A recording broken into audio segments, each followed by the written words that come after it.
Dans l'actualité du 13h15, Kaya retrouve son calme après une chaude journée du dimanche 22 décembre dernier. Les populations en colère manifestaient contre un bouleversement de calendrier dans la célébration du 11 décembre. Au lendemain de ces manifestations, une équipe de la RTV a fait le déplacement du centre-nord. Constat dans cette édition. Et puis à Bobo Dioulasso, les jeunes marchent pour la paix et à l'appel de la fondation Anselme Titiama Sanou. Ils ont un message pour le président du Faso, sa teneur dans cette édition. Mesdames, Messieurs, bonjour et ravi de vous retrouver. La ville de Kaya a retrouvé son calme après une journée agitée du dimanche 22 décembre dernier. Mécontente du récent choix de Zinyaré pour la célébration du 11 décembre 2015 à Zinyaré en lieu et place de Kaya, initialement retenu selon la chronologie de la célébration tournante. Les populations locales ont laissé éclater ce jour-là leur colère contre la décision gouvernementale.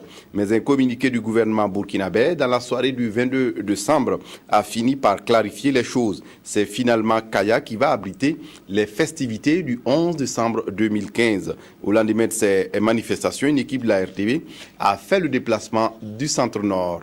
Constat avec Maxime Zango. Au lendemain de la journée mouvementée du dimanche 22 décembre, Kaya a retrouvé son souffle et sa sérénité ce lundi. Le moins qu'on puisse dire, en écoutant les différentes réactions, la tension était vive et l'indignation partagée. Toutes les forces vives, toutes les organisations de la société du Centre-Nord étaient indignées par rapport à cette nouvelle. Voilà pourquoi ce mouvement spontané a été créé pour protester, pour montrer que nous ne sommes pas contents par rapport à cette façon de faire. Comme nous aussi, on a appris l'information comme ça. En tout cas, on n'est pas du tout d'accord. On n'est pas du tout d'accord. Voilà. Tout le monde sont sortis, même les vieilles sont sortis. Parce que c'est vraiment, Kaya dormait, mais on n'était pas mouris. On dormait. Maintenant, nous nous sommes réveillés pour combattre vraiment pour l'avancée de notre province. Les autorités régionales qui se sont aussitôt mobilisées pour trouver une issue apaisée à la situation ont multiplié les rencontres et les appels au calme. De leur côté, la société civile qui entendait rallier le maximum de personnes s'organisait pour amplifier la manifestation tout en insistant sur la nécessité de préserver la paix. Avec les coutumiers, on a pu vraiment les sensibiliser et les maîtriser pour qu'il n'y ait pas de casse et pour qu'ils puissent manifester, mais dans la discipline. Lorsque le communiqué du gouvernement est venu préciser clairement que c'est Kaya qui accueillera le 11 décembre 2015, la satisfaction, comme il fallait s'y attendre, était totale. Toutefois, pour les pessimistes, il fallait encore attendre pour se rassurer définitivement. Et nous avons suivi de près cette organisation-là pour que réellement ça se passe dans les règles de l'art. Maintenant que les choses sont claires, aussi bien du côté des autorités qu'au niveau des forces vives, on pense déjà à comment relever le défi. Mais nous pensons que tout est rentré dans l'ordre et la vie continue normalement. Et au niveau hiérarchique aussi, on nous a encouragé de rencontrer rapidement les forces vives pour voir dans quelle mesure nous allons pouvoir organiser cette fête et voir comment commencer à faire les préparatifs et identifier l'espace pour la cité des forces vives, identifier un espace pour la cité des communes, identifier aussi d'autres espaces pour les investissements, les routes et puis autres structures qui sera programmée lors du 11 décembre 2015. Renforcer le dialogue et mobiliser au maximum les fils et les filles de la région, de l'intérieur et de l'extérieur, voilà la stratégie affichée. Le 11 décembre étant une occasion pour promouvoir les potentialités de la région de façon unanime, on affirme que toutes les initiatives seront développées pour réussir le pari. Dans l'actualité de cette mi-journée également, la Fondation Anselme Titiama Sanou Fatiza a organisé ce samedi 21 décembre dernier à Bobo Dioulasso une marche pour la paix au Burkina Faso et en Afrique. avec des élèves et étudiants venus de la boucle du Mouroun, des Cascades et du Sud-Ouest, ainsi que de la région des Hauts-Bassins.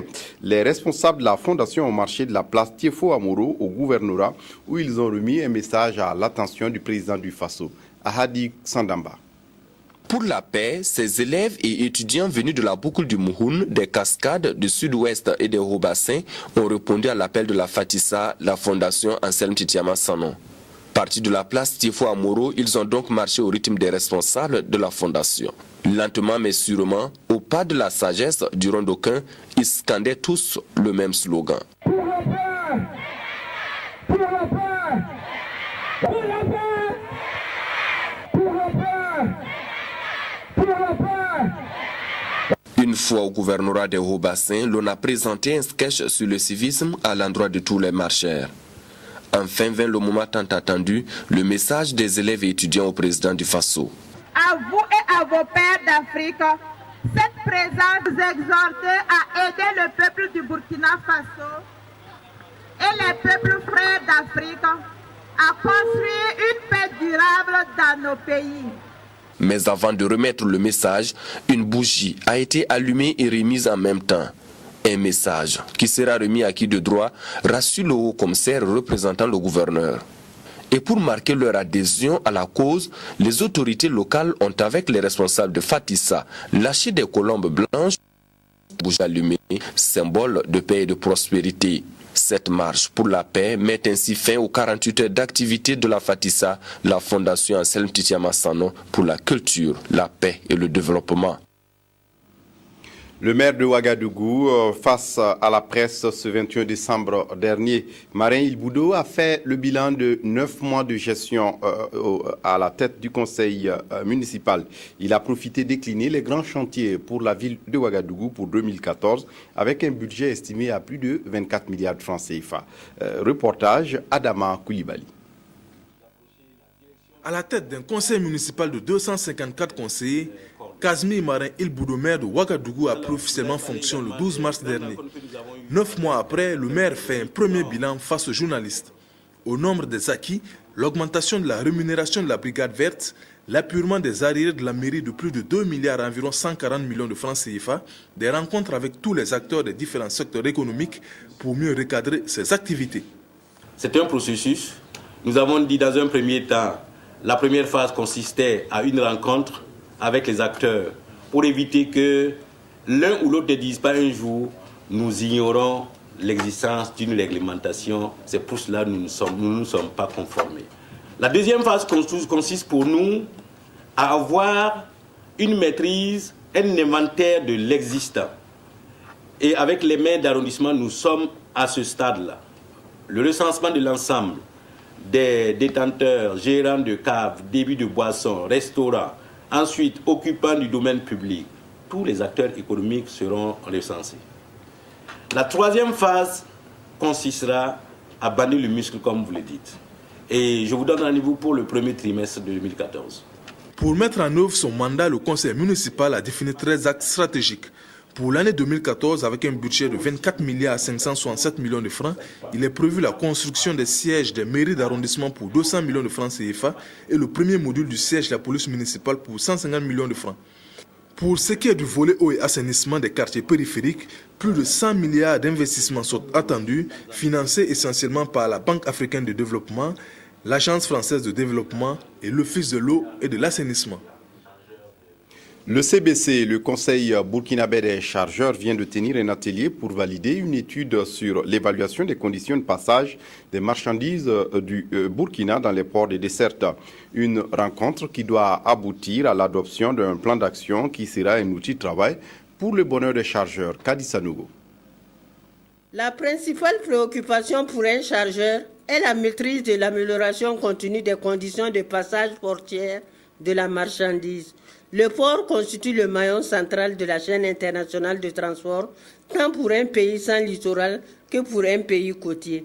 Cet atelier de validation de l'étude sur l'évolution des conditions de passage des marchandises du Burkina Faso dans les ports de Desserte réunit des experts venus du Mali, du Niger, du Bénin, du Togo, du Ghana, du Sénégal, de la Côte d'Ivoire, de la Guinée et du Burkina. Cette étude va faire d'une part l'état des lieux des conditions de passage des marchandises par les ports de transit et d'autre part relever les difficultés rencontrées. Les objectifs visés pour le chargeur là, le port c'est le maillon central. Quand vous faites une importation, tout passe forcément par le port. Il est donc capital, incontournable si vous voulez, de maîtriser les conditions du passage portuaire, de lutter pour une amélioration. Parce que je crois depuis les années 2000 là, au niveau de tous nos ports de transit, les activités commerciales, la manutention, le stockage, un certain nombre d'activités ont été confiées à des privés. Autrefois, ils étaient exercés par l'autorité portuaire. Depuis qu'on a confié à des privés, nous avons assisté donc à des augmentations souvent incontrôlées des coûts, des délais, des coûts. À ce niveau, on pourra, comme autorité portuaire, voir comment pouvoir intervenir pour assurer que là où les coûts sont beaucoup plus élevés, on cherche à voir comment pouvoir chercher à les diminuer. Et s'il s'agit aussi des prestations qui ne sont pas de la qualité requise, on va pouvoir chercher à s'améliorer. Pour le directeur général du Conseil burkinabé des chargeurs, cet atelier de validation revêt une grande importance pour notre pays. Le plan d'action qui en sera issu, mais je pense que les opérateurs économiques, tous les acteurs de la chaîne de transport, les chargeurs et les populations, mais si nous arrivons à réduire tous ces coûts, à faire en sorte que la marchandise arrive dans les meilleures conditions, dans les meilleurs délais, dans les meilleures conditions de sécurité, je crois que tout le monde pourra en bénéficier. Sans cela que cette étude elle est extrêmement importante pour le Burkina et l'ensemble des pays de la sous-région. À la fin de cette rencontre, un plan d'action sera mis en place par l'ensemble des acteurs de la chaîne de transport pour améliorer les conditions de passage des marchandises. Le Bureau burkinabé des droits d'auteur vient d'organiser à Ouagadougou une rencontre sur la propriété intellectuelle. Il s'est agi de discuter autour des droits d'auteur dans le cadre du patrimoine immatériel. Les acteurs du domaine se sont largement étendus sur l'importance de l'économie du savoir. On essaie de comprendre tout cela avec Isaïe Parkouda. Les participants venant des différents départements ministériels, des institutions et organisations privées vont s'approprier les modules de formation sur les notions de droits d'auteur et de propriété intellectuelle, ainsi que leur prise en compte dans les politiques et programmes de développement. La propriété intellectuelle est une matière qui n'est pas connue. Il faut donc entreprendre des actions ici et là pour renforcer la capacité des personnels qui sont en charge des questions de propriété intellectuelle. Il y a des personnes qui ne s'y connaissent pas en propriété intellectuelle, donc il est bon, il est important qu'ils en sachent, que ces membres en sachent un peu sur la propriété intellectuelle. Depuis novembre 2008, la déclaration de Dakar sur la propriété intellectuelle invitait les pays membres de l'OAPI à intégrer la dimension propriété intellectuelle dans les stratégies de développement. C'est donc conscient que l'économie du savoir tient une place de choix dans l'émergence d'une nation que cette séance de formation est organisée pour donner des rudiments nécessaires aux membres du Comité national de développement et de coordination de la propriété intellectuelle. Je crois que la propriété intellectuelle contribue beaucoup en tout ce qui touche donc au développement d'un État. On a pris l'exemple de la Chine aujourd'hui pour illustrer, qui dans les années 60 était un pays très pauvre comme les pays africains, mais grâce justement à l'exploitation, à l'utilisation de tout ce qui est brevet, de tout ce qui est marque, ce pays aujourd'hui se positionne comme la deuxième puissance au plan mondial. Le Comité national de développement et de coordination de la propriété intellectuelle a été créé en avril dernier. Il est accompagné dans ses missions par 2 cellules spécialisées chargées respectivement des questions de droits d'auteur et de la propriété industrielle. Le Conseil national de l'emploi et de la formation professionnelle a tenu sa session 2013 ce 20 décembre à Ouagadougou. Un conseil qui a permis de faire l'état des lieux des actions menées. Des détails avec Lazare Pouya. Lors de leur dernière session de 2012, les membres du Conseil national de l'emploi et de la formation professionnelle avaient suggéré un certain nombre d'actions à entreprendre pour promouvoir l'emploi au Burkina Faso. Un an après, qu'est-ce qui a été fait? C'est à cette question que les participants à cette session devraient tenter d'apporter des réponses.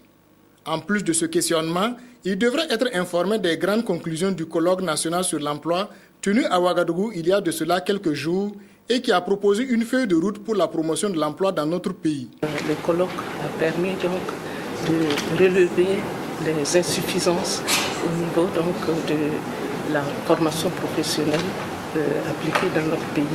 Et partant donc des échanges une relecture de notre politique qui est ancienne d'un certain nombre d'années va être revue afin que des adaptations permettent donc une meilleure application pour davantage permettre le développement donc de l'emploi au niveau de notre pays.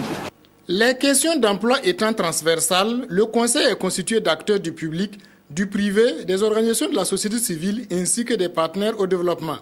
Une de ses missions est d'être un organe de veille et de proposition d'actions fortes et vigoureuses pour plus d'emplois au profit des populations burkinabées. Dans le cadre d'un plaidoyer en faveur de la lutte contre la malnutrition des enfants au Burkina Faso, le réseau des parlementaires pour la promotion des droits de l'enfant a entrepris de faire le point des actions menées par certains ministères. Le bilan à chaud de cette démarche a été fait ce 23 décembre au département du budget appelé à s'impliquer davantage dans ce combat. Sylvain Vebamba. Le réseau des parlementaires pour la promotion des droits de l'enfant, REPRODEN, entend booster la lutte contre la malnutrition au Burkina. Après avoir rencontré des départements ministériels impliqués directement ou indirectement dans ce combat, le réseau a fait le point de ces échanges au ministère en charge du budget avec qui les problèmes ont été évoqués. Il y a des problèmes de coordination. Des problèmes de coordination pour qu'il y ait un programme, un point focal qui prenne en compte un peu l'ensemble des problèmes qui sont dans les différentes directions, dans les différents services, dans les différents programmes, pour que le problème de malnutrition là, soit cerné au mieux. Dans l'ensemble, on note beaucoup d'efforts accomplis par le gouvernement, même si du point de vue de la coordination, beaucoup reste à faire. Le réseau a souhaité que le ministère de l'économie et des finances puisse les appuyer pour pouvoir mettre en place une stratégie et surtout pouvoir allouer des ressources conséquentes au profit de ces différents ministères pour les permettre de lutter contre ces fléaux. Un rapport à brûle-pourpoint qui invite les acteurs gouvernementaux et les parlementaires à conjuguer leurs efforts pour venir à bout du fléau. Le problème financier est une question à résoudre. C'est pour cela que nous avons fait ce compte rendu et nous souhaitons véritablement que la question de la malnutrition soit également au niveau du ministère de l'économie et des finances adressée comme une priorité des priorités. Ces missions d'information en direction de 8 départements ministériels préparent une rencontre de plaidoyer sur la prise en compte de la lutte contre la malnutrition dans l'élaboration des budgets des différents ministères impliqués dans cette lutte.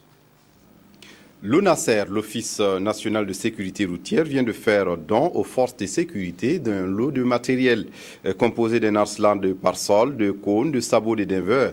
Ce matériel va beaucoup aider les gendarmes et les policiers dans leur mission. On fait le point complet du don dans ce compte-rendu.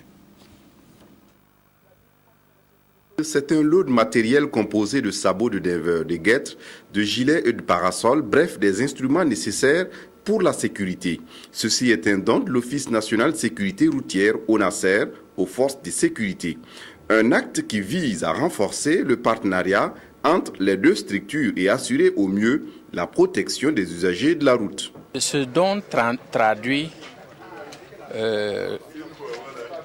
la bonne collaboration qui existe entre les forces de l'ordre et l'Office national de sécurité routière. Et cela permet de comprendre que c'est un combat que nous menons tous, c'est le même combat. Et chaque fois que l'ONASER peut accompagner, il le fera toujours. Je voudrais dire merci aux autorités et aux donateurs de ce précieux don que nous venons de recevoir. Je crois que ça va nous aider plus à bien travailler, surtout en ces temps-ci où l'insécurité routière est grandissante. Je crois que ça nous permettra en tout cas d'avoir un pas de plus sur ce fléau qui en tout cas gangrène notre société. En cette période de fête, ce don est d'une importance sans précédent selon les bénéficiaires. Et l'ONASER dit avoir pris les dispositions nécessaires pour garantir la sécurité des populations. Les réfugiés maliens du camp de Sanyonyogo, à quelques encablures de Lumbila, sensibilisés sur les valeurs de paix et d'intégration. La Commission nationale des réfugiés, qui est à l'origine de cette action, entend ainsi apporter à ces réfugiés les informations nécessaires pour une coexistence pacifique dans les camps. Sylvestre Sieda. À signaler dans le plateau central, la Commission nationale pour les réfugiés a échangé avec les réfugiés maliens du camp de Sanyonyogo sur l'esprit de solidarité, une des valeurs cardinales nécessaires à la cohésion sociale entre les réfugiés et les populations locales qui les accueillent.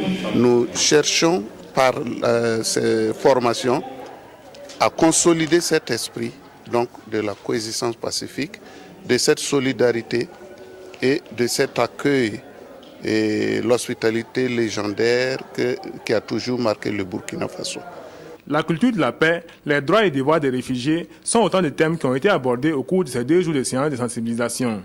Une formation qui a permis aux pensionnaires du camp de Sanyonyogo de prendre aussi connaissance des textes internationaux relatifs à la protection des réfugiés. Burkina est l'un des rares pays qui s'est doté d'une loi, la loi 042, qui statue sur les réfugiés. Donc la connaissance de cette loi est primordiale dans la mesure où il est dit que les réfugiés ont les mêmes droits et les mêmes devoirs que la population locale. En fait. Il fallait que nous voyons quel est l'ancrage juridique de l'intégration locale des réfugiés. On nous a appris ce qui c'est CONAREF et ce que CONAREF fait. On les a pris. Et on a pris aussi le droit de réfugiés envers l'intégration. Ce qui c'est l'intégration entre nous et les autochtones. C'est une rencontre de renforcement des capacités pour une coexistence pacifique entre populations locales et réfugiés maliens. L'ambition est de promouvoir les valeurs de paix, gage d'un développement harmonieux durable. Surugubila, dans le Kourweogo, village propre, c'est l'ambition du Lions Club Ouaga Alliance qui a initié une opération de salubrité accompagnée de dons matériels pour la collecte des ordures et de construction d'infrastructures de sites de stockage d'ordures. Des détails avec Seydouzon et Nathalie Kaoré.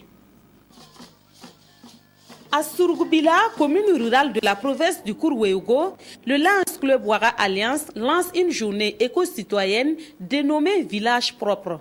Une action pour soutenir la commune dans la collecte des déchets et des sachets plastiques.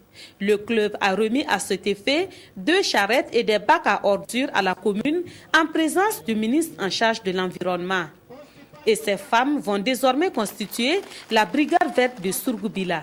Notre objectif était d'abord de permettre en fait à la population de prendre conscience qu'avec de petits moyens, on peut faire de belles choses. Donc, et nous souhaitons que la mairie prenne le relais. Bien sûr, elle pourra éventuellement toucher nos autorités compétentes qui pourront éventuellement les appuyer.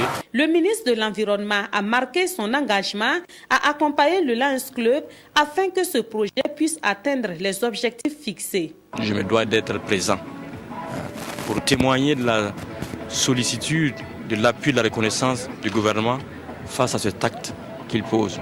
Parce que nous avons toujours dit, toutes les politiques, les stratégies que nous élaborons au niveau du ministère, elles ne porteront leurs fruits, elles ne réussiront que lorsqu'à la base des acteurs locaux se seraient appropriés de ces politiques, de ces stratégies, pour les mettre en œuvre. Il était temps, même s'il n'y avait pas eu Lions Club, il était temps que dans chaque commune, les gens commencent à réfléchir. Je pense que dans le Kourweogo, nous sommes la première commune à emboîter le pas de la commune de Ouagadougou en créant une brigade verte. Salif Ouedraogo a pu visiter les sites de stockage aménagés par le club. Le Lions Club Ouaga Alliance espère que ce geste fera tache d'huile dans d'autres communes au bonheur des populations de Surugubila. Et puis en cette fin d'année marquée par les fêtes, vous pouvez encore faire vos provisions à la foire du poulet de Poix. Depuis hier, cette commune rurale du Boulkiemde est le lieu d'attraction de vendeurs et clients. Yolande Lompo. Aviculteur modèle du village de Louaga, localité située à environ 4 km de Poix, Souleymane Kaboré a démarré son activité en 2011 avec le soutien du PAFASPE. Sa ferme compte près de 400 têtes de volailles, car en plus des poulets, il élève des pintades et dispose d'une couveuse artisanale pour l'incubation. Non loin de chez lui, mais aussi dans le village de Yorguin, vivent 2 femmes qui ont compris que leur autonomisation économique passe par la prise en main de leur destin. Et grâce au partage JF qui finance 10 femmes et 10 jeunes dans chacune des 350 communes au Burkina Faso, elles sont devenues des promotrices. Chacune d'elles possède son propre poulailler, mais du fait qu'elles soient à leur début, comme dans toute activité, les difficultés ne manquent pas. Aussi, le ministre des Ressources animales et halieutiques est venu toucher du doigt les réalités et les encourager à aller de l'avant dans la production à grande échelle. Après ces différentes visites, cap a été mis sur poids. Sur cette aire transformée provisoirement en marché pour 48 heures, hommes et femmes trépignent d'impatience d'accueillir les premiers visiteurs. Nous sommes à la traditionnelle foire du poulet, organisée pour la 14e fois consécutive par l'association Action Vitale afin d'offrir une tribune d'échange aux agriculteurs pour l'écoulement de leurs produits. Notre contribution a consisté à d'abord former, sensibiliser les producteurs en matière de la production de la volaille locale de race améliorée. Et notre grande contribution, comme il disait dans mon discours, nous avons lancé une vaste campagne de vaccination à plus subventionnée pour les producteurs. Et je disais, on avait une estimation de 50 têtes qu'on devait vacciner et l'opération nous était à 75 000. Et pour les encourager à redoubler d'efforts dans l'élevage, certains d'entre eux ont reçu des prix. Les 2 meilleurs de la province du Bulkiende repartent chacun avec une moto, une charrette, un sac d'aliments et une somme de 35 000 francs CFA. À cette fête, la version 2 du référentiel technico-économique pour la mise en place d'une exploitation de poulets de race locale a été officiellement lancée. Il se veut être un recueil d'informations techniques et économiques sur l'élevage du poulet local, un guide pour l'élaboration des micro-projets.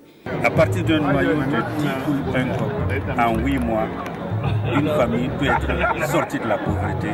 Nous pensons qu'il faut promouvoir ce genre d'action. Ce que cela appelle de notre part, c'est surtout de voir comment, sur le plan infrastructurel, permettre que la vente du poulet à poids soit une activité permanente avec une infrastructure bien sûr adéquate. Et pour les inconditionnels de la grillade, pas question de rater ce rendez-vous annuel où ces succulents poulets bicyclettes mettent l'eau à la bouche. À quelques jours de la fête de la Nativité et de celle du Nouvel An, c'est également le lieu de faire de bonnes affaires.